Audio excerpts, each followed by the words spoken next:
Welcome, everyone, to the Good Leadership Podcast. My name is Charles Good, your host, and also the president of the Institute for Management Studies. This podcast is designed to provide you with actionable insights and strategies that you can apply from discussing the research of esteemed leadership experts and practitioners to take your leadership to the next level.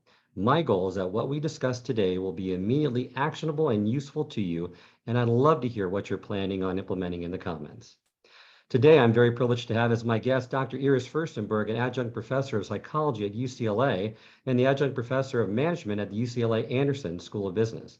She specializes in strategies for creative problem solving and innovative thinking.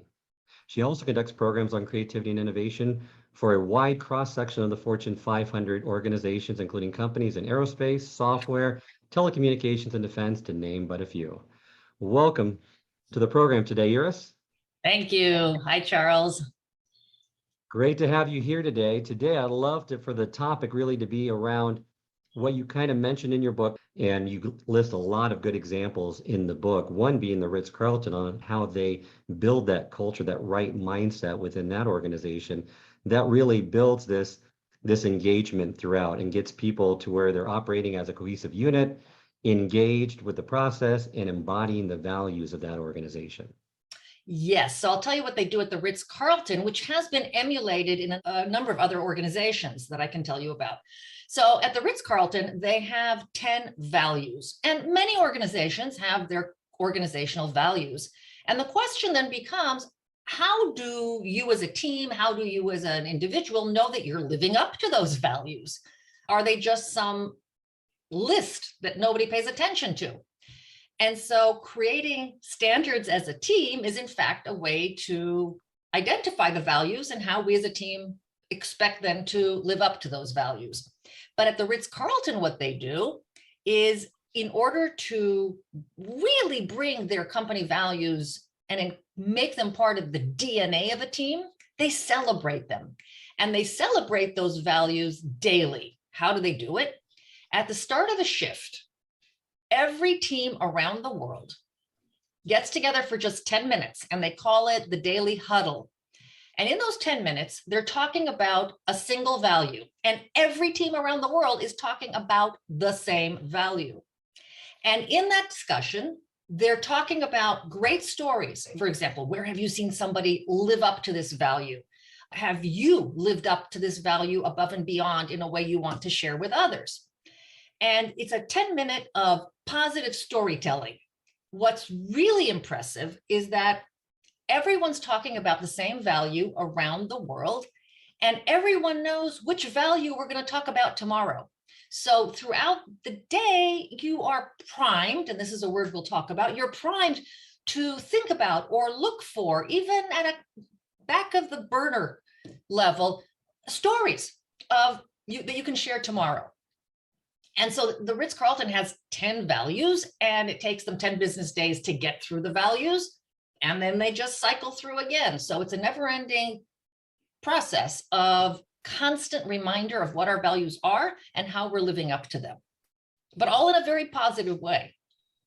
That's a great story. There's many other stories you have in the book, one about Citigroup and the questions that they ask, and it's embodying those values, right, to prime the pump, to get you thinking in the right mindset, which I think is a great transition into priming and how important that is in creating the right mindset to build that engagement with your employees. So if you could just unpack, what does priming mean and what kind of primes are we looking at when we look at employee engagement? Great. So in the psychological literature, there's a great deal of research on this idea of priming. So first of all, what is a prime? A prime is some kind of stimulus that brings certain things into greater focus. You don't even have to be aware of the prime. You could be aware of it, but it could also be impacting you without conscious awareness. And so let me give you an example of a prime. I think one of the most remarkable studies that was done on priming. One of my colleagues at the Anderson School at UCLA, her name is Margaret Shi, and she did a study on Asian women, and she divided them into 3 randomized groups, and she told them, we're going to be taking a math test. Now, The stereotype around Asians in math is that Asians are good at math. And the stereotype around women in math is that women aren't so good at math. But these are stereotypes and they're old, and do they have any impact on us? And they're nonsensical, right? We don't believe in these stereotypes. So before she gave them the math test, she gave everyone a questionnaire. And there were 3 types of questionnaires. One questionnaire asked the participants all kinds of questions that got them thinking about their gender. For example, what dorm do you live in? They were divided in those dorms by gender. How many times a week would you say that you wear a dress to class? Another group, they were asked questions that were priming them to think about their ethnic background. For example, what country are your great-grandparents from? What languages are spoken in your home or in your family? Those sorts of questions to make them think about their Asian background. And a third group was just given very neutral questions. Now, if these questions have no impact, everybody's math scores, all 3 groups should be the same. We're randomizing the subjects, so there should be really no difference across the groups. But in fact, what she found was that those who'd been asked to think or had been primed to think about their gender underperformed the control. They did not perform as well as the control group. And those who had been primed to think about their Asian background had actually outperformed the control group. And later, when asked, why did your performance either suffer or why did you think you did so well? No one had a clue that it was in fact in any way related to the questions that were asked before the exam. And by the way, these findings about questions, demographic type questions asked before a standardized test are now so pervasive and have been found so many times in different research programs.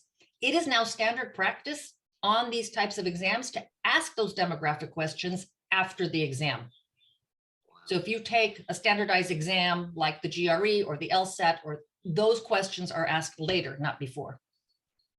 And that's what's so amazing, is that the impact it can have on your thinking and behavior be one of your blind spots and you're not even realizing it. You had mentioned too that there was a study on old age where subjects read words regarding old age, and as a result, they walked more slowly.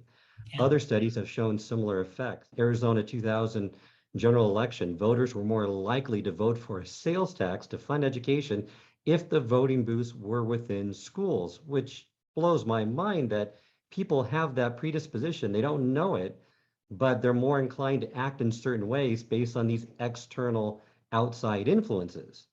So let me share with you that those influences don't have to just be external. You can prime yourself. Here's some really interesting research. Most of us have passwords, way too many passwords, most of which we can't remember, and it's very annoying. And many organizations require us to change our password every month. So we're really annoyed by that. And so a lot of people choose very negative passwords, right? I hate my job is their password. Now imagine that you are typing that sort of a negative password in every hour to get into your system. That actually is going to impact your emotional state, your psychological state, compared to choosing a joyful password. So there's amazing research showing that when people choose joyful passwords, whatever it is, whatever brings joy to your life, versus negative passwords, it actually impacts them physiologically and psychologically. Wow. How about Absolutely. The smile prime? Because the smile prime to me was fascinating because people don't maybe see it that way, but if you smile, as a result, cause and effect, your mood will improve because of just the simple act of smiling. Yeah, so let me tell you about the physiology of smiling. All right, so first of all, when you're happy, you smile, right? So happiness leads to smiling. The research question was, could the opposite be true? If happiness leads to smiling, might smiling lead to happiness? Now, looking physiologically at the effect of smiling on our brains and on our minds and on our emotional and psychological states, the research is overwhelmingly interesting. What do I mean by that? What are the effects of just plastering a smile on your face, literally faking it? First of all, the muscles involved in smiling force more oxygen up to the brain. And oxygen is, of course, as we know, essential to our ability to function, right? The brain requires oxygen. So already we're in a better state. We've got more oxygen in our brain. But in addition, the smiling impact is that dopamine and serotonin, basically the feel-good hormones, are stimulated to become released. It also lowers our cortisol levels and the expression of other stress hormones. In fact, some very interesting Botox research. So Botox can be injected to freeze frowning muscles. And when people are unable to frown, it actually impacts levels of depression. They feel less depression. So smiling can, just even like we say, fake it till you make it. Smiling can actually change our mood, even if we weren't in that mood to begin with. Absolutely. Now we know there's some scientific proof with it. It's Yeah. just not good to say, but there's some backing with it with science. Now, there's two types of stories that prime different types of thinking. So the hero stories inspire us. The typical hero story tells us that heroic gamble that paid off. It primes us to think how to move forward. And then the other type of story, right, are these failure stories that warn us. They mainly say, don't do this, and are cautionary tales about how and why terrible things happened to us in the past. Which one is better to have? I would say they both hold some value, but there's some issues, right, with having that default setting of telling too many failure stories. So this kind of goes back to what they do at the Ritz Carlton, doesn't it? So if they're getting together for 10 minutes and sharing stories, they're really sharing hero stories. Look what somebody did. Look how inspiring and motivating that story is. And that does propel you to feel better. You're in a positive frame of mind during the day from these hero stories. Whereas, as you point out, the failure stories instill fear and anxiety, and they narrow our thinking. And quite literally, again, going back to the neuroscience research, when we tell hero stories about how somebody did something exceptional and wow, wouldn't it be great to live up to that kind of behavior? That puts us in an optimistic, grateful frame of mind. If we look at the part of the brain that is dealing in complex problem solving, that turns out to be right behind your forehead. It's called the prefrontal cortex. But that part of the brain is tied intimately to the emotional brain. And when people are in an optimistic, grateful, happy mode, that emotional state is turned on and it's positive, it actually activates the complex problem solver part of our brain. If people are feeling fear, anxiety, it turns off the complex problem solver part of our brain. So when it's turned off, you can barely think of a solution to a problem. You get really locked into the first one you think of. You're not at all receptive to constructive criticism. You're just very, very narrow in your thinking versus being in a positive frame of mind where you're much more creative and open and able to come up with that next innovative breakthrough in a much more likely fashion. That is great. And priming doesn't mean that we deny or ignore our weaknesses and uncertainty or chant these positive affirmations that everything's going to be perfect, Pollyannish. The point is that we approach every situation with some sort of mindset.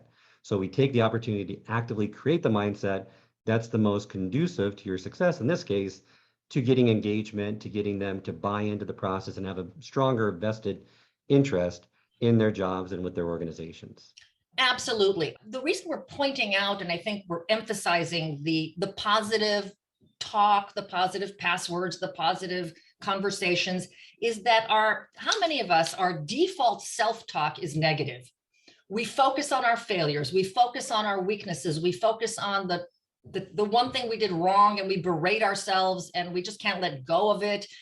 And while of course it's important to learn from mistakes, of course it's critical, how harsh we are on ourselves, it needs to be balanced with an appreciation for the amazing effort we're putting forth and the small wins we are achieving.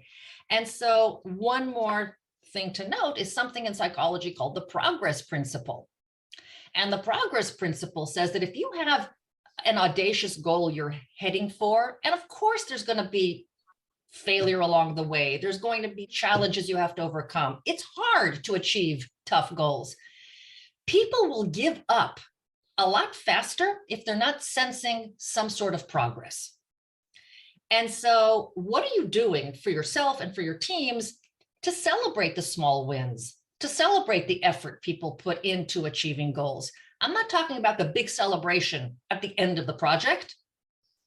And then, of course, we only celebrate it if we like the outcome. I'm talking about daily or weekly celebrations. And a celebration, of course, does not have to be, pizza and balloons. There are many ways to show appreciation and acknowledge effort that don't involve even having to be in the same room together. We can celebrate on Zoom. You're right. And reinforcing the positive is so important with recognition through results or just appreciation, because I've never met anyone that states, I'm just too appreciated at my job. Someone's giving me too much appreciation. So, and I think leaders really need to hear this more and more, that it's so critical to keep that going, especially in these times, to make sure you find opportunities, like you state, small, not necessarily large, just ways to appreciate people and to possibly recognize them if they do something great or if the results prove that. Well, absolutely. And let's go back to the results of the Gallup organization of people being disengaged. Why are people disengaged? In many respects, it's because people feel ignored, they feel underappreciated, they feel disrespected, they feel marginalized. And that feeling, sometimes it even feels like a punch in the gut, doesn't it? Somebody makes a comment to you that we even have that expression in English. Wow, that criticism felt like a real punch in the gut. Well, it turns out that in the human brain, the feeling of being ignored, that social pain of an insult, a critique, and the physical pain of being socked in the stomach in the brain show up in exactly the same place. That's why we say that insult felt like a gut punch. The brain can't tell the difference between the physical pain and the emotional pain of being left out, of being ignored, not listened to, underappreciated, all those things I just referenced. And so here again, we want our teams to be engaged. We can take bad news. We just don't want to be ignored. We want people to notice that we are making a meaningful contribution, at least a meaningful effort towards that contribution. And you can't do that enough. I agree with you 100%. And staying on the positive theme, love the approach, the positive deviance approach, that focus on this, really just to add upon what we've talked about already, to keep people engaged, that focus on the positive. And really the positive deviance approach is the focus on the assets, not the deficits, looking for what is going right inside of yourselves, inside of the organization, and then amplifying that impact, right? Yes. So let's look at the two approaches to problem solving. The typical approach is the deficit mindset, where you look for the worst parts of the problem, the stickiest parts of the problem, and you focus all of your resources on fixing that. A very different approach is the one you just mentioned, the positive deviance approach, where instead of focusing on the worst parts of the problem, you start to look for what's going right. Even if it's a very small or localized benefit, you find what's working and you try to amplify that. In short, you're going to try to squeeze out the negative by amplifying the positive. And even Peter Drucker, who's the father of management science, in one of his books, he wrote an interesting statement. He said, we should starve problems and feed opportunities. And if you think about it, that's really the positive deviance mindset. I will share with you that there's a lot of research on positive deviance. If our listeners are interested, they might want to search on the internet for the Positive Deviance Initiative, how really sticky problems around the world are being addressed with positive deviance. I can give you one that really moved me when I heard about it, and it's how I started my research on positive deviance. Was way back after the Vietnam War. Children in Vietnam were horribly malnourished, and a group called Save the Children went in to see what could be done. Now, of course, we can just airlift food and try to feed everybody, but that's not really a sustainable solution. So they went into one village. The Save the Children volunteers went into one village and they saw, massive famine. But instead of just looking at where the problem was, they tried to see, is there any family where it's a little bit better, where the children, albeit malnourished, aren't as malnourished? And they did find, they found one family where the children looked to be doing a bit better. And they looked to see what is different about those children. Despite having access to the same resources as all other families in this village, why are these kids doing better? And they noticed that the parents who'd go down to the rice paddies, like all the other parents, they weren't taking more rice, but these parents were not washing the rice. Everybody else washed the rice, these parents were not. And that meant that there was just enough nutrients from bugs and weeds in the rice to help these children, if not thrive, then survive. And this family then became the model of transformation for the rest of the village. Notice the beauty of positive deviance. The wisdom is coming from within the system. You don't have some outsider coming to tell you, oh, everything you're doing is stupid, try something else. The solution is already there. And so people are much more willing to adopt a solution that comes from within. In short, Save the Children went from village to village looking for families that were exhibiting positive deviance. In another village, it was that the families were feeding their kids a spoonful of rice several times a day instead of one meal. Within 2 years, 80% of children in Vietnam were no longer malnourished. I mean, this is stunning. This is absolutely stunning. All by looking for the positive deviance and amplifying that from village to village. Great story. The benefit I got from that is positive deviance approaches the solution that's already in the community, like you stated, and meets with less resistance as a result, since it's not coming from the outside. So if the change comes from within, discovered by the community, it's more celebrated in the community. What we talked about with celebration fits, and voluntarily adopted by the people who need to change the most, like with the Ritz Carlton, where they were sharing stories of those values being applied and illustrated through their employees, which all of this builds that engagement, builds that vested interest in what they're doing. I'll give you a business example of positive deviance. There was the head of HR at a very large global company. When she took the role, she was astounded at the lack of diversity in the company. And with all the diversity initiatives, she started asking, what's going on here? So essentially they were hiring, these white males were hiring clones of themselves. So instead of trying to berate them or punish them or who knows what else she could have tried, instead she looked for positive deviance. And she said, are there any managers in this company doing the right thing? And when she found them, she really amplified them. How? If there was a perk to be distributed, those managers got the perks. They got a lot more visibility with higher executives. They were invited to participate, in company roundtables with the CEO. And she's broadcasting that, right? It's in the company newsletters. So all the other managers are looking at, who are these managers that are getting all of this visibility and seeming benefit?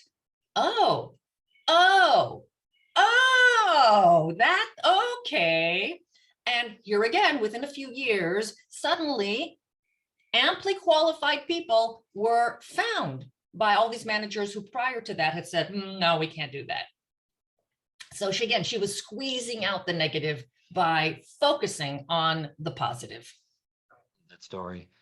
We've really unpacked the mindsets that through priming, the positive deviance that's going to build to greater engagement.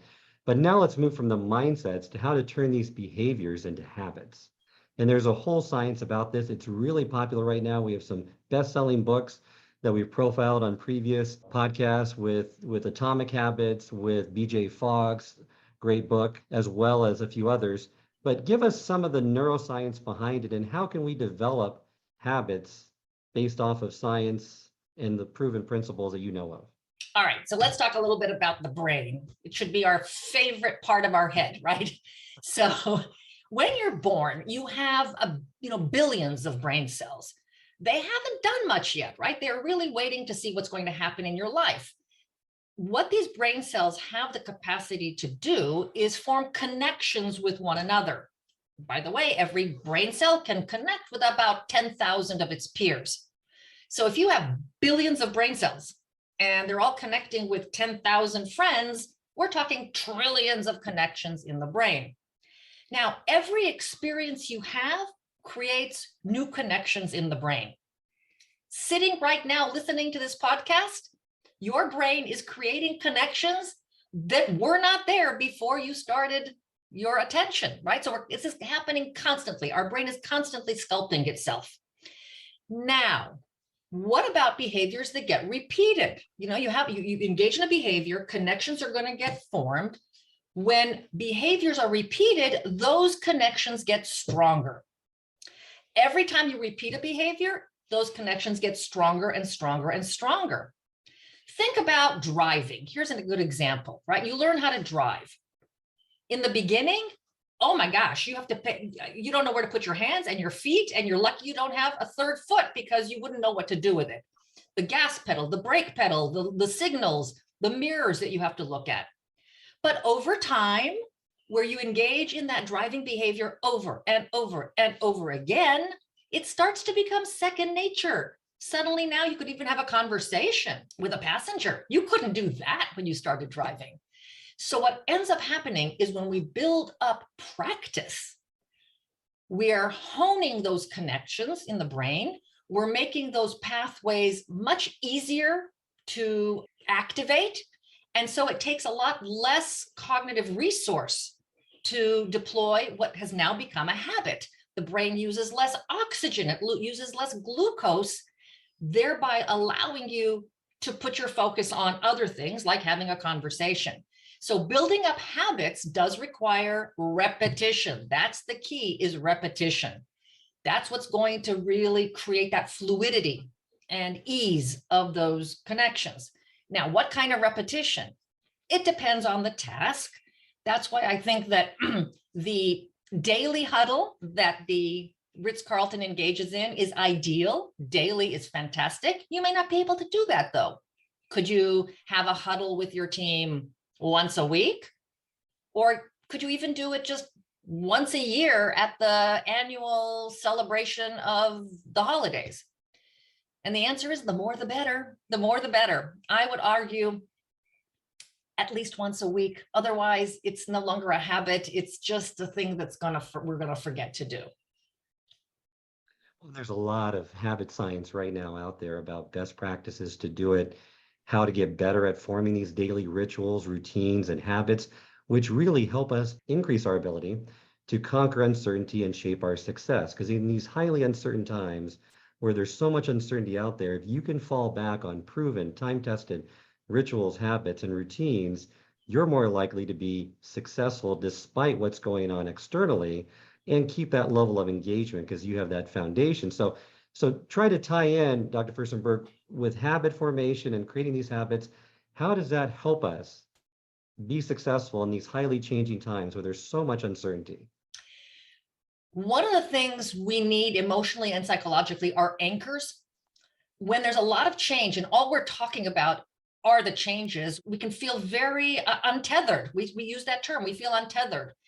And so if at the same time we talk about change, we can also remind ourselves what's not going to change. What, no matter what else, it won't change.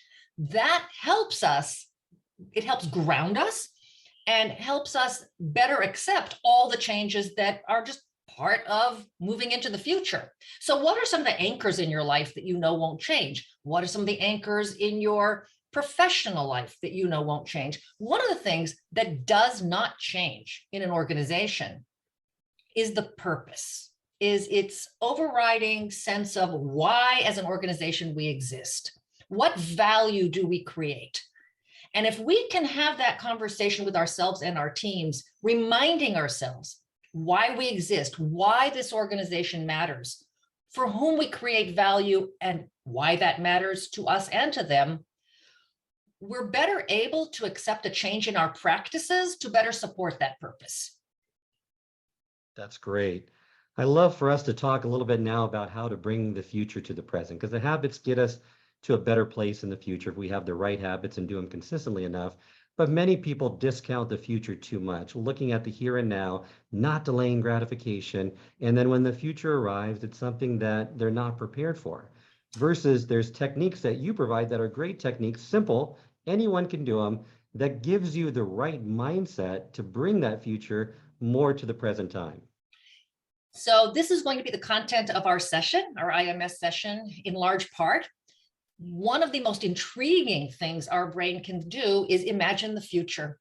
It's just astonishing. You cannot tell a dog, bring me the newspaper and I'll give you a treat next Tuesday. Yet we can delay gratification. We can, engage in work today and we don't get the paycheck until the end of the month. We're able to do that. So it's really a very uniquely human ability to imagine the future. But even for us, it's hard. It really is difficult for the brain to think in very clear pictures about the future. The future's fuzzy. There's so many unknowns. There's so much uncertainty, whereas the present is very concrete. Example, how many people work for your organization? Who are your major challengers? What's the competitive landscape? What are your best selling products? You can answer those questions. What will the answers to those questions be 10 years from now? Who will your competitors be? What technology will you have to deal with? What value will people find in your products? I don't know. And yet you have to make plans today for that future. And so in our session, we talk about habits of mind, ways that you can think differently, just exploiting the power of the human brain to think about the future in novel and provocative ways. And I go through several actionable strategies that you can deploy to think more concretely about the future. And that's why I call it bringing the future to the present, making the future more concrete, surfacing what would otherwise remain invisible to you and potentially shock you once it unfolded. Can you know those things much earlier? And we'll talk about ways to indeed allow you to see the future more clearly. I'd like to just unpack one piece of that. And I love this piece in your book regarding stories, because leaders can use this. Leaders can engage the emotion because emotion trumps logic. And many leaders don't see that yet. They think facts, figures, charts, data. But look at Dr. Martin Luther King. He painted a vivid and compelling picture for everyone to see. Everyone knew that racial inequality existed, but it was King's vivid verbal images that connected us emotionally and propelled the federal government to take the legislative action resulting in the Civil Rights Act of 1964. Famous example of it, but a very clear case where it had a compelling message attached to emotions, right, that gave people a clear sense of vision of what that world looked like today. Indeed, stories are one of the most powerful leadership tools we possess.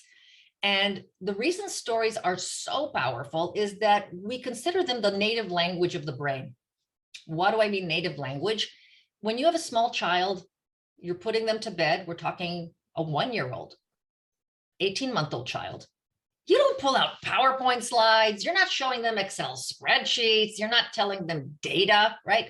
But you can certainly share a story and that young brain can already understand. So before we understand any other language, like the language of data, we understand the language of story, meaning it's the easiest way for our brains to take in information. And when we do brain scans on people who are absorbing a story, we see the whole brain is engaged, the emotional brain and the rational brain, right? The neocortex as well as the limbic system, these two parts of the brain. When you present people data, you're only engaging the rational brain. It's not the whole piece, the whole brain. And as a result, I can agree with your data, but it might not motivate me to take any action.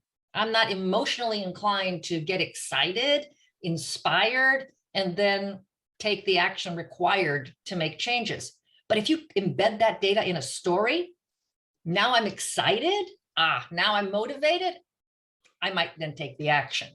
So leaders who want their teams to engage and take action should be thinking very carefully about paint clear pictures of this future that you want to take people into.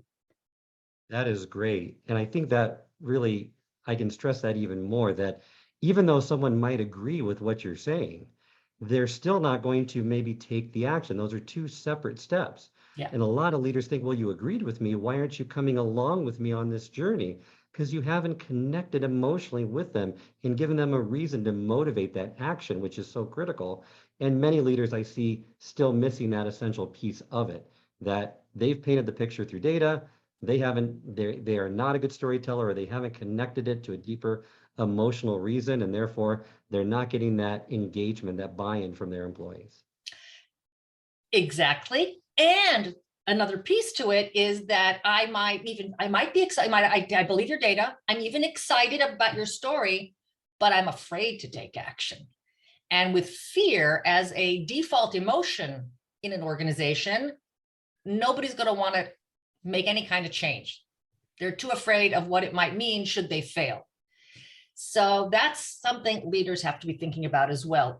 And, I'm using the word leader very loosely. You don't have to have an organizational title of leader to be a leader.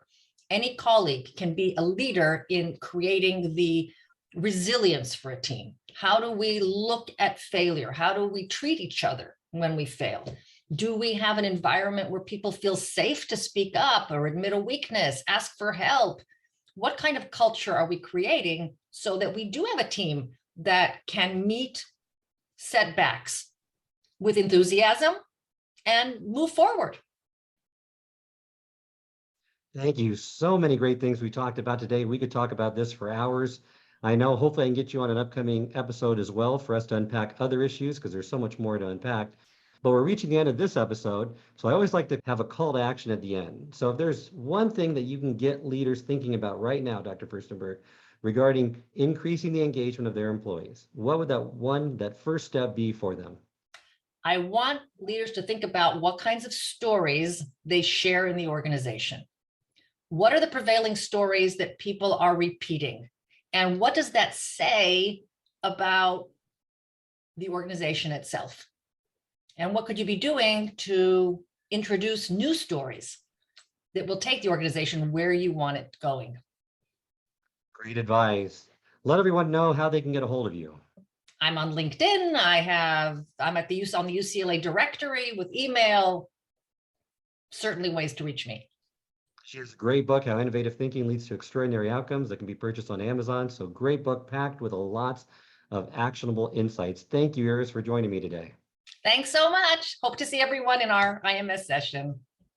This concludes this episode of the Good Leadership Podcast. If you like what you heard today, please share this episode with your colleagues, friends, and anyone else who might have found this valuable. If you'd like to subscribe, this podcast can be found both on Apple and Spotify, and can also be accessed on the Institute for Management Studies website at ims-online.com.